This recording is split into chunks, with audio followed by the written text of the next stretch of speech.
I said, if Ukraine loses this war, then who's next? Estonia, the Baltics, the US could be next. The world as we know it is going to be over. If there's one thing I've learned about Ukrainians, is they don't quit. The most giving people I've ever met know why you're coming here. Because there's one common goal, so everybody's working together for that one common goal, and that's to beat Russia. So my call sign is Beach Bum. I am from the United States. I grew up near the beach, so that's why I'm Beach Bum. All I wanted to be was the G.I. Joe, and as I got older, it turned into wanting to go into the military. And almost every decision I made was, how's that going to affect me when I get older to go into the Army? In high school, I was in the NJROTC program, and 9/11 happened my junior year. And a few days after the recruiting stations opened back up, because our entire country shut down. I know everybody remembers 9/11. I went down and I signed up, and I had been diagnosed with an eye problem. And the recruiters in every branch of the military said, you cannot join the military because of this eye problem. And it was devastating. Years later, I found out that I was misdiagnosed, and I could have had an amazing military career, but it hit me so hard not being able to go in, like depression. And I felt like when my country needed me most, I was letting my country down, not being able to go. And so when this war started, I said, this is my opportunity to make a difference. But that backstory on wanting to go into the military and not being able to is what led to my career as a motivational speaker, because it's stuff that I overcame. So when the war broke out, of course, it was all over the news. And I'm a news junkie, so I was glued to the TV and YouTube and whatever I could find. And a few days after the war, the full invasion, President Zelensky called for foreign aid through individual foreign fighters to come and help in what was then the Foreign Legion. And I wanted to make that call. I told my family, and of course they were not happy with my decision to come, but it's something that I very strongly about. And so I got the ticket. I made the trip. More layovers than I want to remember. It was definitely an experience. And the entire time you sit there on your way from your home to being in country, your mindset is just on the task. And as soon as you get here, everything changes, and what you thought is not what really is, and you experience a whole new world. You meet a lot of awesome people. Whether you're in combat or just the military life, you meet people. The men that you meet here, they become part of you for the rest of your life. It's a bond closer than your own brother or your own spouse. And that's something that I can't explain. That's something that I don't think anybody can explain unless they've been in the situation. And because of my decision to come here and my time here, Ukraine has it holds a very special place in my heart. And so Ukraine has got to win this war. So before I decided to come and join the Ukrainian army, I was self-employed. I owned my own business. I was a public speaker, a motivational speaker, and I put my business on hold just to come here. It meant that much to me. Preparing to come to Ukraine to join the Ukrainian military, it's not like joining the military in your own country. You're traveling abroad to fight for their military, and you have to adopt it as your own.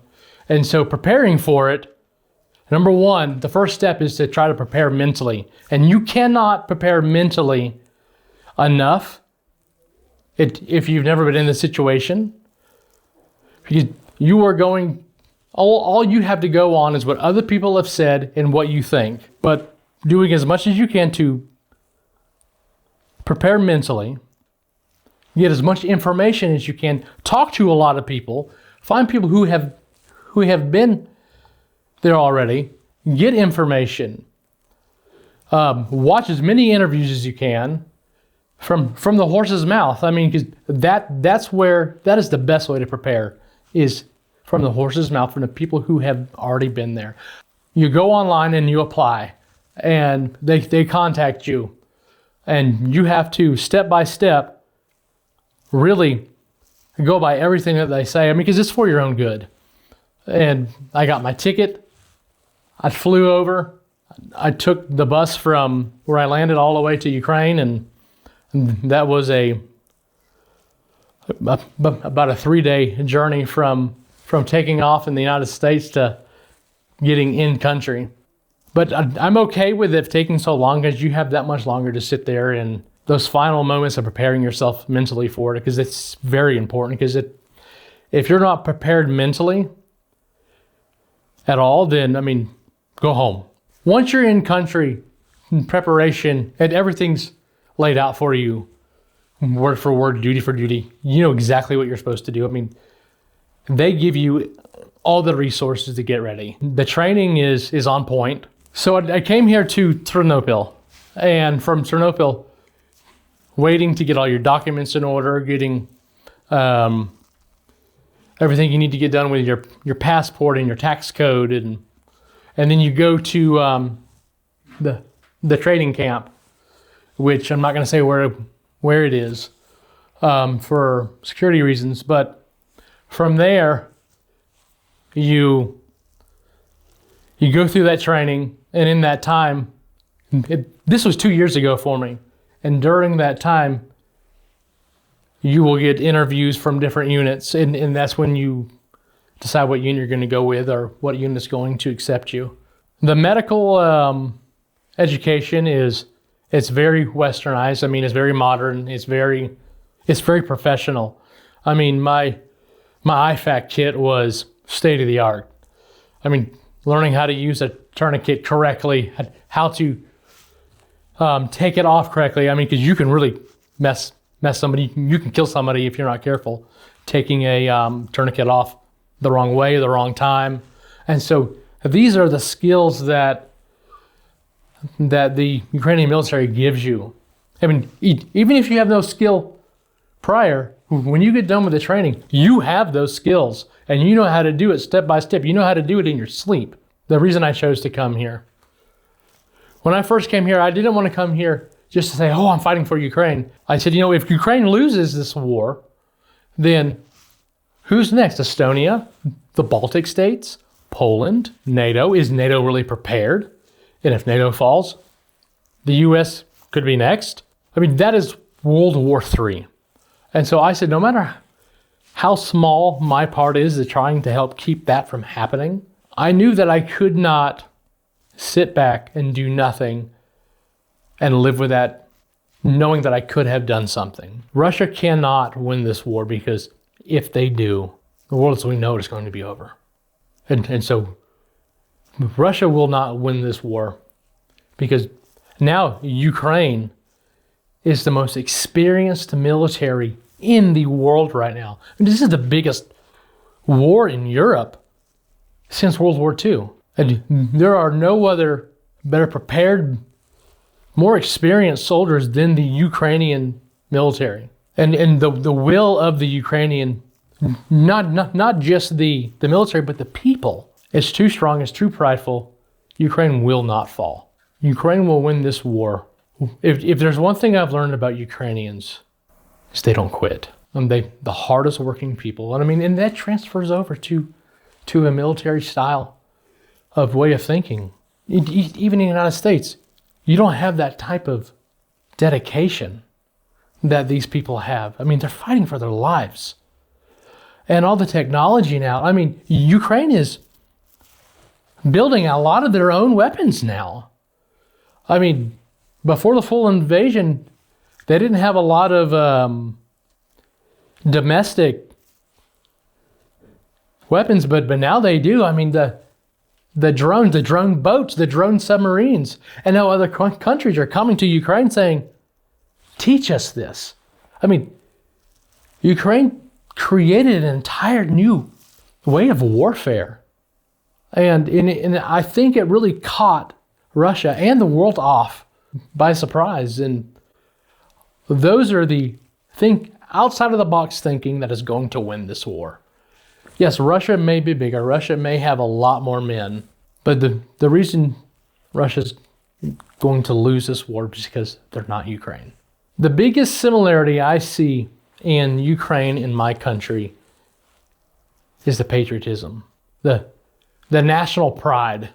No other country have I seen flags flying in every corner than the U.S. Then I come here and it's not just every corner, it's multiple flags every corner. It's Slava Ukraina. I mean, glory to Ukraine. I mean, you can't go a day in Ukraine without hearing that phrase. And it's just like saying, God bless the USA.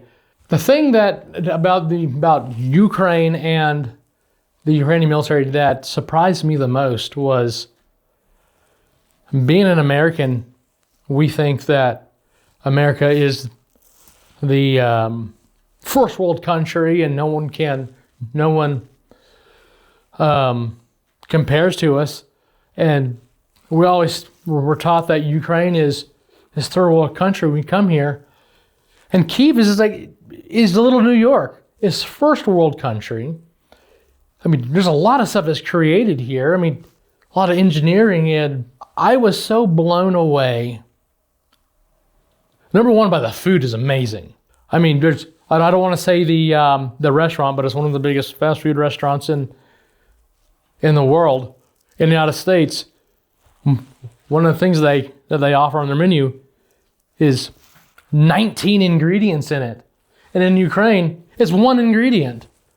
And so, I mean, we don't have all the preservatives here that you do in the United States. And there's not all that junk that's in the food here like there is back in the United States. The food here is definitely my favorite ethnic food. The food is amazing. My experience on kind of interacting with the Ukrainians, I was a little nervous at first. I thought a lot of them hated me at first.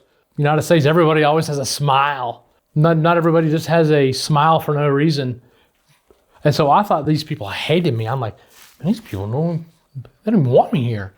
And then as soon as I start to talk and have a conversation and get to know these people, anybody that you talk to for more than 10 minutes, they almost adopt you. Every babushka, an older lady or grandma, on the street that you come to, they always have a pile of candy in their pocket to give to you. They always want to give you something. If you go to somebody's house, they invite you to dinner, and you go to their house, you will not leave without them handing you something, giving you something.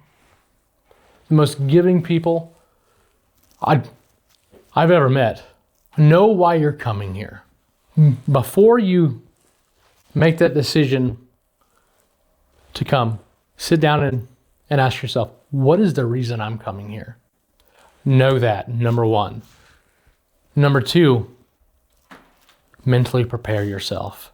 Everything that you need is going to be issued to you, but if you want to have your own stuff, like your own pair of boots, your own this, your own backpack, everything that you do get issued here, it's the state-of-the-art stuff. But don't bring too much civilian clothes, because everything that you bring, you're carrying on your back. Don't pack too heavy, because you're going to get here and go through everything and say, why in the world did I bring this? I don't even need it. And you end up getting rid of it anyways. Bring like snack foods and liquids, like water, whatever other liquids that you really like. Because once you get on the train or the bus from wherever you land going to Ukraine, I went on a bus, and that bus only stops like every 4 or 5 hours. And so make sure that you have everything that you want, because their goal is to get from point A to point B, and they're not going to stop just because little Johnny has to use the bathroom or wants to get a soft drink. So make sure you have snacks and food, and on your phone, if you don't have Wi-Fi, if the bus that you're on doesn't have Wi-Fi, make sure you have some movies downloaded or music, because sitting on a bus for 14 hours with no music, no movies to watch, you're just sitting there, not knowing the language, and you're the only one that speaks English and everyone else speaks of Ukrainian or German, and you just sit there. I mean, that can get very boring. And so make sure you have things to occupy yourself. I have created a lot of friends. I mean, it's a bond between brothers that it's kind of like I said earlier, it's unlike anything else. And the number of countries is amazing, that all these just citizens from these different countries decided we need to come and help and do this. Countries from Germany, from Poland, Sweden, from the UK, and then a lot of countries from South America, Brazil, Guatemala, and probably the biggest from South America would be the Colombia, and a lot of Colombians. And they're all great people. I mean, because there's one common goal, so everybody's working together for that one common goal, and that's to beat Russia. Slava Ukraina!